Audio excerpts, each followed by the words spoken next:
Good afternoon and welcome. My name is Andrew Miles. I'm head coach at Smashways Coaching, and today I'm going to be talking to you about how you can transform your life in 90 days. And it's a very clickbaity title, but this is something where the words are very carefully chosen. Here's what I'm not promising you. I'm not promising you that you'll have some amazing, fat to ripped transformation in 90 days. I'm not promising you that you'll look like a cover model, that you'll achieve the specific goal that you're aiming for in that time frame. Depending on the goal, it might be possible, but here's what I'm going to be giving you the toolkit for. How to transform your life. What does that mean? What that means is your outlook, your way of approaching the problems that you face, your habits, the lifestyle factors, diet, sleep, training, and so on. And this is essentially what we do here with all of our clients when they're in their first few months with us, and then periodically when they have new goals or if they need a refresher or anything like that. And step one is normally going to be defining your goal, the specific goal, the outcome that you want. And that might be weight loss, muscle building, strength, performance, whatever it might be.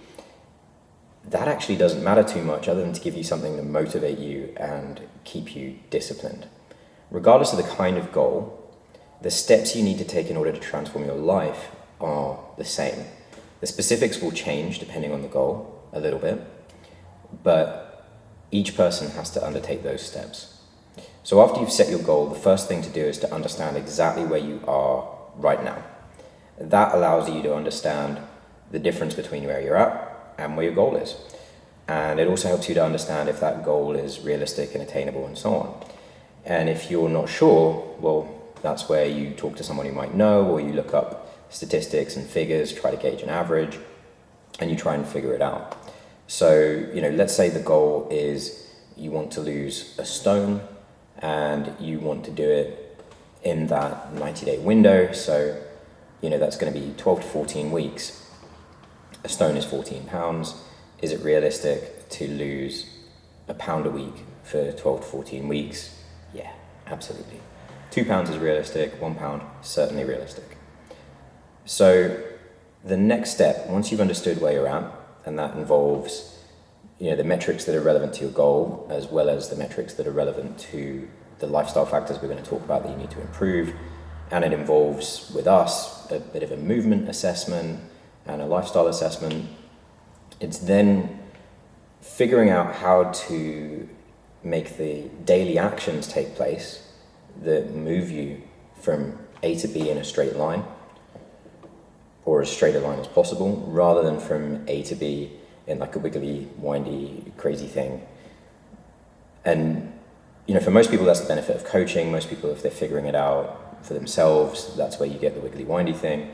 And the point of coaching is to try and make that a more consistent, predictable pattern.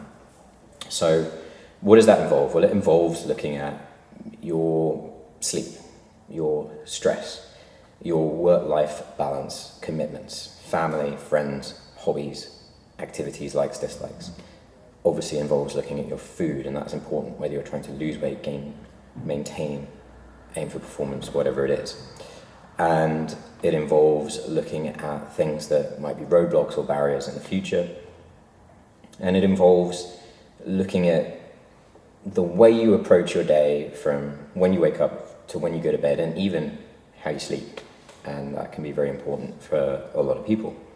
So what do I mean by that in terms of specifics? Well, we're looking at things like, do you get up at the same time every day? Do you go to bed at the same time every day? Do you know what you're going to eat for breakfast, lunch, dinner, or whatever your meal pattern before you eat it? Or do you decide what you eat every single time you sit down? That on its own is a major change that if most people made, they would start to see improvements almost without really doing much else. And part of the reason is that you're less likely to eat crap if you've planned ahead. You're less likely to snack if you know what you're about to have. And it enables consistency. And there's actually research that shows that people who are more consistent with their diets, more habitual, eat the same things every day, naturally of their own accord, eat slightly less as time goes on. So that's one thing. You can look at the actual makeup of the food. Are there foods that are giving you digestive difficulties? Are there foods that are giving you energy problems, not enough, unpredictable? Are there foods that are giving you issues that might cause insecurities, skin issues, bloating, things like that? And are you eating enough protein? Are you eating enough fat? These are things that most people, when I first meet them for an initial consultation and then we're working through this, almost everyone I meet is not eating enough protein, not eating enough fat, and in fact has essentially no idea how much they're eating. Sleep. Do you have a predictable sleep-wake pattern? This is something that I've learned a lot about over the years because I have personally struggled with it massively for my whole life. So at some point I will do a separate video, and it might be quite an epic one, on just sleep, because there's a lot that you can do, but very, very simple guidelines right away. Try and get up and go to bed at the same time every day. This will help your body regulate its circadian rhythm, which will help regulate things like hormones, appetite, and so on. And try and make your bedroom dark, quiet, and slightly cooler than the rest of your house and the temperature that you go about in the day. All of those things help to signal to your body and your brain that it's time to sleep, and to sleep well rather than poorly. We look at things like stress and stressors. People think of stress as like tearing your hair out, going crazy, but most people just exist at a chronic level of stress, and that's actually the problem. When we have a short-term acute stress, like a workout, that's good for us because it triggers an adaptive response that makes us better than we were previously. But when we live in this gray zone of chronic mind-numbing stress, it causes problems. And those problems can manifest in ways that you might not even realize, like an inability to get rid of a spare tire, even though you're eating right and working out a lot. Food choices can cause stress. Excess amounts of caffeine, alcohol can cause stress. The way that you interact with people, relationships, friends in your life can cause stress. And we actually need to talk about all of that, because those things all feed into your ability to take control of your health. So some people are more stressed than they need to be because they're not assertive enough, meaning that they don't stand up for themselves when they think they should. And what that does is it makes you less able to stand up for yourself, even when there's no one else trying to keep you down, even when it's just you trying to do something for yourself. It makes you less able to advocate for yourself because you haven't built that muscle. It's a muscle and it needs to be trained. So another practical step, simple way to practice assertiveness is when you're out shopping or you're buying a coffee and they say, "Do you want a receipt?" Just say no. Or yes, if you want it. You're going to feel really rude at first if you're not used to it, but just say no. If you feel super rude, you can say no, thank you. But a lot of people, when they're asked that kind of thing, they go, "Oh, well, I'm not sure, okay, maybe, well, yeah, okay, yeah, I'll take it," even if they don't really want it. So if you're the kind of person that takes the receipt even though you don't really want it, just say no or no thank you. Get used to that. And if somebody asks you to hang out with them and you don't want to, just say no thank you. Don't offer a reason unless you're asked for it. That's going to help build your assertiveness muscle and get used to that as a practice. Working out, making that fit in with your daily routine, managing nutrition around it. These are the things that take it from being this mountain that seems like a very, very difficult, dangerous thing to climb into cruising on a nice, shiny bike along a flat road because it's a lifestyle.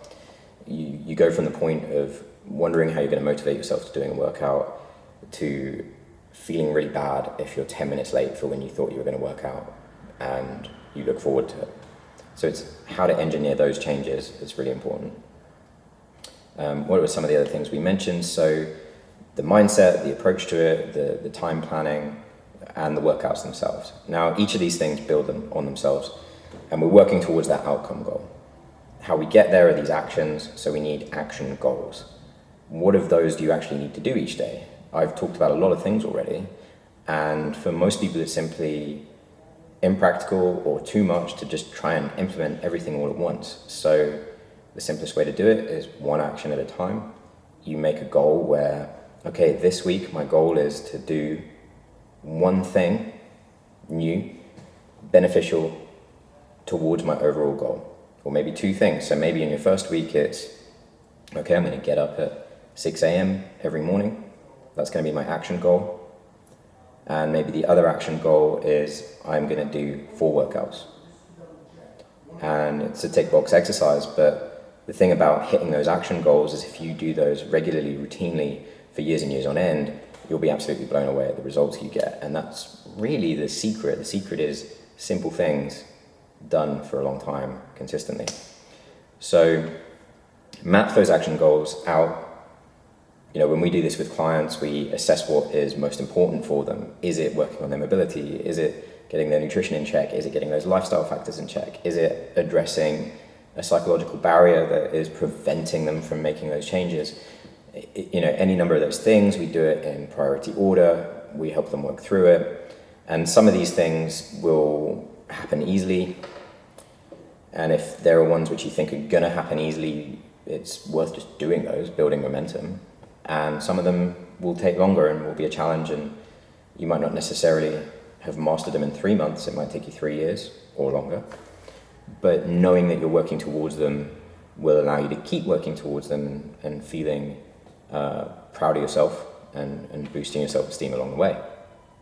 So by taking those factors, working on them diligently for that 90-day period, you build a body of work, you build evidence to yourself, to your own brain, that you're capable of taking an idea, putting it out into the real world, and then actually acting on it, working on it in a concerted, deliberate way for your own well-being, your own benefit, your own health.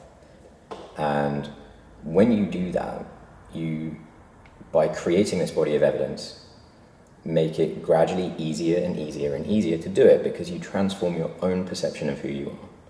You transform yourself from being the fat person, the skinny person, the person that can't gain weight, the person that can't lose weight, the person that just has to have something sweet after every dinner. You address those, and then after a certain amount of time, you realize that you don't have that thought about yourself anymore. You're not telling yourself that story. You're telling yourself a new story, and this new story is based on changes that you've deliberately created for yourself. And that's incredibly powerful, because what you then learn is you're the master of your own destiny, and you can apply that exact same mechanism to anything that you want to improve upon or transform in any given time frame. So that's the overview, and it really is possible for you to do this for yourself. If you need to go back over this video a few times, rewind, pause, flesh out certain points a bit more for yourself, write down some notes, absolutely go for it. If you want a bit of a helping hand and you live in Southampton, get in touch with us and we'll walk you through it step by step. And that's the beautiful thing is, I've now done this with many people. I don't know the number, but it's a lot of people now. And after a while, it becomes predictable, because it's like, it's not quite as simple as Lego, but it's like you've got the pieces, you stack them, and then eventually you have a wall. So we're figuring out what those pieces are, we're figuring out which way to stack them, and the inevitable result is we build that wall. So this is why I can very confidently say things like, if you work with us, results are guaranteed, because there will be results. The magnitude of those results, and even whether or not you're happy with them, can't be guaranteed. Everyone has their own rate of progress. Everyone has their own ability to dedicate themselves to whatever it is they're doing. Those things are certainly outside of my control, and things like rate of progress are to a large degree outside of your control too. But what you can prove to yourself, what I can guarantee, is that you can be better and even transformed 90 days from now than you are at this moment. So, any questions, any thoughts, comments? Would love to hear it. If you're interested, slide into our DMs, send us a message. And if you have any ideas for what you want me to talk about on the next video, let me know. If you're watching this on the YouTube, it would be wonderful if you could leave a comment and subscribe, because that's going to help us reach more people with this message, and it would be really cool, and I would appreciate it. So, until next time, thank you for watching, and I'll speak soon.